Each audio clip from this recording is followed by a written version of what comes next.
India TV YouTube channel को subscribe करें और बेल आइकन दबाएं। कोरोना से बदतर होते हालात पर झारखंड से एक ब्रेकिंग न्यूज सामने आ रही है। रांची से बेहद ही दर्दनाक तस्वीर आई। कोरोना से बदतर होते हालात पर झारखंड से एक ब्रेकिंग न्यूज सामने आ रही है। रांची से बेहद ही दर्दनाक तस्वीर आई है। रांची में एक बेटी अपने पिता के इलाज के लिए अस्पताल पहुंची। पिता कोरोना पीड़ित थे। बेटी इलाज के लिए पापा को रांची के डिस्ट्रिक्ट हॉस्पिटल लाई थी, लेकिन कोई डॉक्टर देखने को तैयार नहीं था। पिता की मौत हो गई और इसके बाद बेटी का गुस्सा अस्पताल में मौजूद हेल्थ मिनिस्टर पर फूट पड़ा। डॉक्टर चिल्लाते रह गए, कोई डॉक्टर नहीं आया, कोई डॉक्टर नहीं आया, कोई डॉक्टर नहीं आया। क्या करें? मंदिर का इंटरव्यू लेने के लिए बैठे हैं।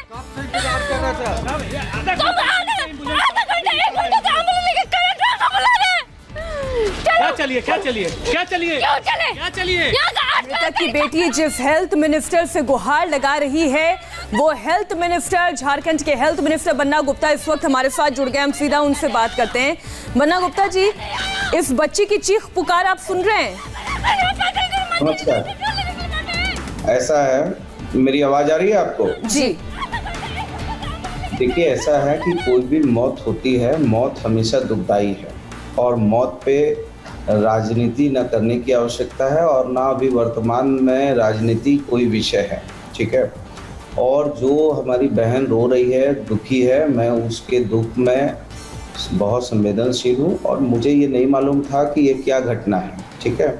मैं तो अचानक जो है बिन बताए हुए चुपचाप कोरोना के वार्ड का औचक निरीक्षण करने के लिए गया था। सर, एक बात बोलूं सर, आपने क्योंकि अपनी बात की शुरुआत राजनीति से की, इसलिए मुझे बहुत दुख होता है ये कहते हुए। एक साल का समय था, पूरा एक साल का समय हर सरकार के पास था कि वो अपने हेल्थ डिपार्टमेंट को, अपनी मेडिकल फैसिलिटीज को दुरुस्त कर ले, और उसके बाद अगर फिर एक साल बाद हम वहीं पर आकर खड़े हो गए जहां पर एक बेटी को गुहार लगा के, चीख के, चिल्ला के अस्पताल प्रशासन के सामने हाथ फैलाना पड़े, तो फिर हमने पिछले एक साल किया क्या? झारखंड सरकार ने किया क्या? अच्छा, आप एक चीज़ मुझे बताइए कि क्या अस्पताल में कोई ऐसे लोग घूमने के लिए तो नहीं आते हैं, इलाज के लिए आते हैं और गंभीर अवस्था में आते हैं इलाज के लिए? निश्चित तौर पर यदि उनकी दुखद मौत हुई है, इसकी जांच होनी चाहिए, क्योंकि दुखद मौत के प्रति किन लोगों ने जो है संवेदनशीलता नहीं बरती है, कहाँ नेग्लिजेंसी हुई है, इसका हमने कल ही आदेश कर दिया। लेकिन ना तो वो घटना मेरे सामने की है, सिर्फ मैं जब वो बहन हमारी निकल रही थी उस समय जो है कि मैं पहुंचा हूं, तो मुझे तो मैं तो पूरी तरीके से अनभिज्ञ था, लेकिन मैंने जो है तुरंत उस पर कड़ा एक्शन लिया और पता किया कि भाई आखिर क्या वजह था, कितनी देर हुई और कैसे इनको जो है कि सुविधा नहीं मिली जी। तो देखिए, कहीं ना कहीं ये अभी जो वर्तमान सिचुएशन है, ये काफी पैनिक का सिचुएशन है और हम लोग इसमें, आप बताइए, पूरे हिंदुस्तान का कोई एक स्वास्थ्य मंत्री है जो आईसीयू के कोरोना वार्ड में जाकर मरीजों से व्यक्तिगत रूप से मिलकर उसकी कुशल क्षेम को पूछ रहा है, डॉक्टरों को खड़ा करके उनका जो है मेडिकल चेकअप? सर, आप वहां पर गए, आपके सामने ये पूरी घटना आई, ये तभी तो पूरे मेडिकल सिस्टम किस तरीके से चरमरा रहा है ये पता चला, हम लोगों को भी पता चला, देश के सामने भी ये तस्वीर आई। आपको ये कह रहा हूँ ना, मेडिकल सिस्टम पूरा नहीं चरमरा गया है। देखिए, अभी चूंकि अचानक इतने ज्यादा मरीज अचानक पहुंचने लगे हैं, एक दिन में 2800 3000 मरीज पहुंच रहे हैं और कोविड के मरीज हैं, तो सर यही मेरा सवाल है। सर, आप बहुत गंभीरता से मेरे सवाल सुनिएगा, क्योंकि मैं इस लड़की के साथ, इस बच्ची के साथ अपने आप को जोड़कर देख पा रही हूँ, इसका दर्द मैं समझ पा रही हूँ, इसलिए मैं उसी दर्द के साथ मैं आपसे ये सवाल पूछ रही हूँ। सर, पूरे देश के मेडिकल सिस्टम की इस वक्त क्या स्थिति है? मैं पूरे देश छोड़िए, मैं झारखंड की बात करती हूँ, मैं आपके स्टेट की बात करती हूँ। अगर वहां पर कोई पहुंच रहा है अपने परिवारजन को लेकर और वो तड़प तड़प के उसका परिवार का सदस्य उसके हाथों में मर जाए, तो वो क्या कहेगा और क्या करेगा? एक साल का समय था सर, एक साल का समय बेड की फैसिलिटी को बढ़ाने के, ऑक्सीजन सिलेंडर्स को बढ़ाने का। झारखंड में क्या हुआ सर? एक अस्पताल में इस लड़की के परिवार को इलाज क्यों नहीं मिला सर? मीनाक्षी जी, एक साल में क्या हुआ यदि आप जानना चाहती हैं तो आप सुनिए क्या हुआ। जब पिछली सरकार थी, डबल इंजन की सरकार थी, एक भी आरटीपीसीआर लैब नहीं था। हमने 7 लैब स्थापित किए हैं।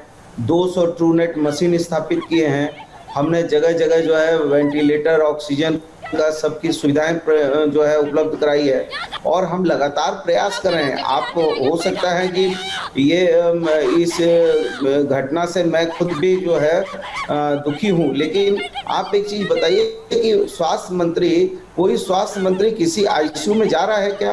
किसी कोविड में जाकर कोई मरीज से बात कर रहा है क्या? क्या किसी भी राज्य के स्वास्थ्य मंत्री का एक भी अब दिखा दीजिए कि कोई स्वास्थ्य मंत्री ने आईसीयू के कोरोना वार्ड में जाकर घुसकर मरीजों के साथ जो है उनका इलाज करवाया है। तब इतनी संवेदनशीलता के बाद अब यदि मान लीजिए कि कोई इक्का-दुक्का घटना हो रही है तो घटना तो दुखद है, घटना की जांच होनी चाहिए और किसने नेग्लिजेंसी किया है, कहां पर कमी हुई है, उसको जरूर हम लोग दूर करेंगे। लेकिन इसका मतलब ये थोड़ी है कि राज्य की स्वास्थ्य व्यवस्था जो है पूरी तरीके से चौपट हो गई है और हमने कुछ किया ही नहीं है, हम जो है असंवेदनशील हो गए हैं। हम पूरी संवेदनशीलता के साथ और पूरी वंदना गुप्ता जी, मैंने इसलिए शुरुआत में ही आपसे कहा कि अगर आप शायद वहां नहीं जाते तो शायद ये तस्वीर भी हम नहीं देख पाते, शायद ये दुनिया नहीं देख पाती कि क्या किस पीड़ा से इस बेटी को गुजरना पड़ा है। आपकी संवेदनशीलता पर मैंने सवाल नहीं उठाया, लेकिन हाँ, ये पूछने का अधिकार हमारा है कि आखिर इस वक्त पूरे राज्य में स्थिति क्या है मेडिकल सिस्टम की, और अगर आप खुद कह रहे हैं कि इसे सुधारा जा रहा है तो ये सुधार की अगर तस्वीर है तो अभी इसे और सुधारने की जरूरत है। बहुत बहुत धन्यवाद हमारे साथ जुड़ने के लिए, चर्चा में शामिल होने के लिए। कैसा है मैडम? फिलहाल वक्त हमारे लिए एक छोटे से ब्रेक का है। ब्रेक के बाद यूपी से ब्रेकिंग न्यूज बताएंगे आपको। नमस्ते, मैं हूं मीनाक्षी जोशी। वीडियो और खबरों से अपडेट रहने के लिए India TV YouTube channel subscribe करें, बेल आइकन दबाना ना भूलें। जुड़े रहें इंडिया टीवी के साथ।